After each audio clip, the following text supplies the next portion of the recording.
monde, on se retrouve aujourd'hui pour une nouvelle vidéo top 10. Alors il y a quelques mois, voire il y a un an déjà, j'avais fait mon top 10 de mes films préférés, toujours confondus. Je vous mets la vidéo en barre d'infos pour que vous puissiez aller la voir.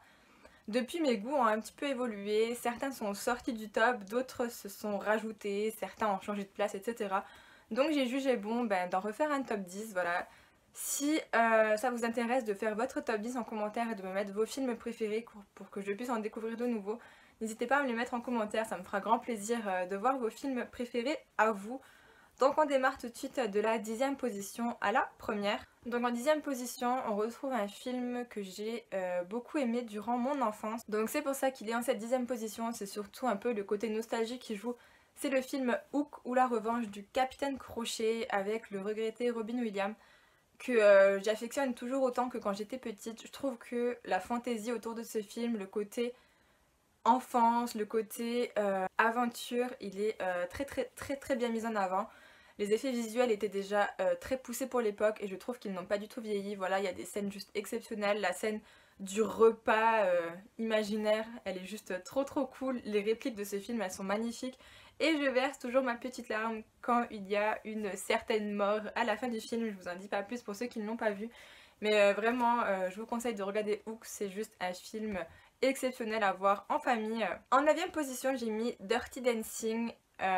Tout simplement parce que j'aime ce film, voilà, je le trouve touchant, je le trouve entraînant, je le trouve divertissant. La relation entre Bébé et Johnny, elle est juste, voilà, elle est grandiose. Moi j'adore l'osmose entre les deux, les scènes de danse, voilà, elles sont juste trop bien. Il n'y a plus du tout ce genre de film qui sort de nos jours et je trouve ça bien dommage. Les répliques de ce film sont d'ailleurs devenues hyper cultes. Et voilà, moi je trouve que aucun film de danse ne vaut Dirty Dancing. D'ailleurs la bande son, je la trouve vraiment très bonne pour ce type de film. Je trouve qu'elle a pas trop vieilli. Et voilà, je trouve que ce film traverse les années, traverse les âges. Et il mérite vraiment d'être plus connu que ça, même si c'est déjà un grand culte. En 7e position, j'ai mis La Maison de Cire. Alors il me semble que dans mon dernier top 10, il était beaucoup plus haut, mais en fait en le revoyant, voilà, c'est clairement un slasher comme un autre. Il avait surtout une empreinte nostalgique sur moi, mais voilà, il mérite clairement pas d'être plus haut, même si je dois admettre que j'aime beaucoup le casting, j'aime beaucoup la présence de Chad Michael Murray bien sûr. J'aime beaucoup Elisa Dushku que j'avais découvert dans le film d'horreur où elle est enfermée. Si vous pouvez m'éclairer, j'ai complètement oublié son nom. Donc j'avais découvert là-dedans et d'ailleurs Paris Hilton ne m'agace pas plus que ça dans ce film. Mais voilà, il mérite pas d'être plus haut. Par contre j'aime beaucoup les meurtres, je les trouve assez inventifs dans ce film. Donc je le laisse quand même dans mon top 10 mais il a baissé de quelques places. En 6e position j'ai mis Édouard aux mains d'argent. Donc le seul et unique de Tim Burton. J'apprécie l'esthétique, j'apprécie la manière de jouer des personnages, j'apprécie le concept de la ville parfaite. J'aime beaucoup les couleurs de ce film, j'aime beaucoup les chansons de ce film et j'adore la performance de Johnny Depp. Donc voilà, pour tout ça, ce film mérite clairement cette place. Pourtant, je suis pas une grande amatrice de Tim Burton. Il y a des films qu'il a fait que je n'affectionne pas du tout, du style Sweeney Todd, avec lequel j'ai hyper du mal. Je le trouve trop sombre en fait, voilà, c'est pas trop ma cam. Mais Édouard aux mains d'argent, vraiment une pépite ce film. Ensuite on a un Disney, je pense que vous avez déjà deviné duquel il s'agit. C'est La Belle et la Bête, la version animée que j'affectionne particulièrement. C'est mon Disney préféré depuis toujours. J'aime tellement ce Walt Disney que je pourrais le regarder vraiment tous les jours. J'aime beaucoup la relation entre Belle et la Bête. J'aime beaucoup tous les petits personnages qui tournent autour, que ce soit Madame Samovar, Zip, que ce soit Lumière ou Big Ben. J'aime beaucoup tous ces petits personnages. Je trouve qu'ils ils ont été vachement approfondis. J'aime beaucoup la BO de ce film. D'ailleurs la musique L'Histoire éternelle, c'est ma musique Disney préférée. Je trouve que les couleurs, elles sont très appropriées à ce film. Il n'y a pas trop de chichi, il n'y a pas trop de romance à l'eau de rose. Et voilà, moi j'adore. Je trouve que Belle, c'est une princesse qui n'en est pas vraiment une.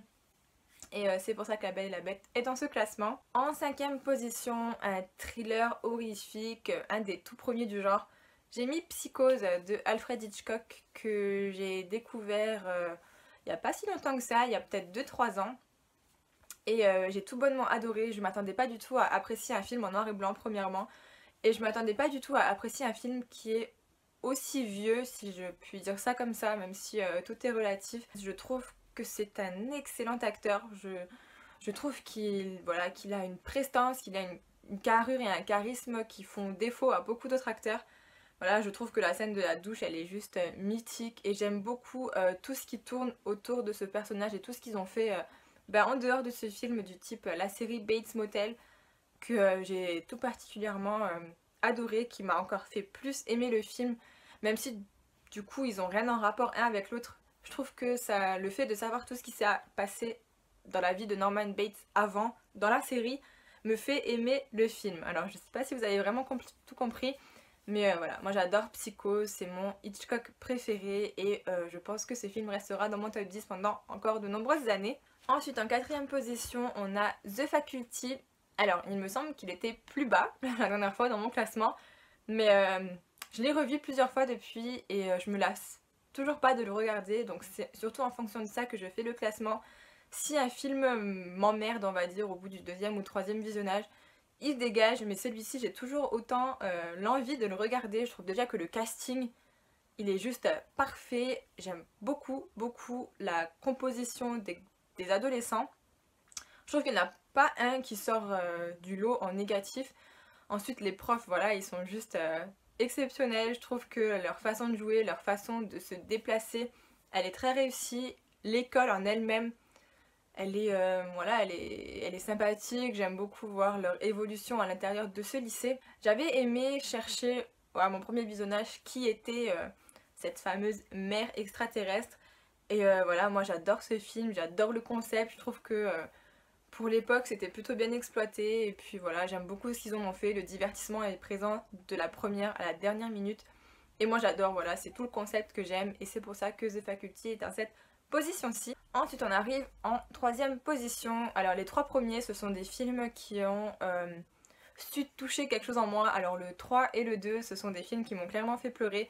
Donc en troisième position, on retrouve Ma vie pour la tienne avec Cameron Diaz. Ce film, comment vous dire, je pense que c'est le film qui m'a le plus fait pleurer au monde. Il est juste horrible avec cette maman qui fait un deuxième enfant, enfin du coup un troisième enfant pour pouvoir sauver leur première fille qui est atteinte d'une maladie et en fait ils vont prendre les organes du troisième enfant pour les transplanter sur la première et voilà c'est juste horrible de devoir faire ça. Je pense que dans une vie de famille c'est quelque chose qui peut clairement briser une vie et ce film le retransmet tellement bien. Vraiment il est à voir ce film. J'ai vidé ma boîte de Kleenex pour vous dire la première fois que j'ai vu ce film. Par contre attention, il existe un livre qui s'appelle Ma vie pour la tienne et qui n'est pas du tout la même histoire. En fait, la fin est complètement différente. Donc, il est ici. Et la fin de ce film, de ce livre, n'est pas du tout identique à la fin du film. Je saurais même pas vous dire laquelle je préfère. Parce que les deux ont une signification très très importante. Je trouve que la fin du film est plus triste que la fin du livre. Mais quoi qu'il en soit, c'est une fin dramatique dans les deux cas, donc vraiment regardez-le et ne le regardez pas dans un moment de tristesse parce que vous allez vous suicider. Mais je vous conseille vraiment Ma vie pour la tienne. Ensuite, en deuxième position, un autre film qui m'a grave fait pleurer, c'est Le temps d'un automne, qui est un film romantique, dramatique, où on suit une jeune fille qui est malade mais qui ne le dit pas à ses camarades. Il lui reste quelques temps à vivre. Et elle va tomber sous le charme du méchant de l'école. Elle va pas lui dire qu'elle est gravement malade.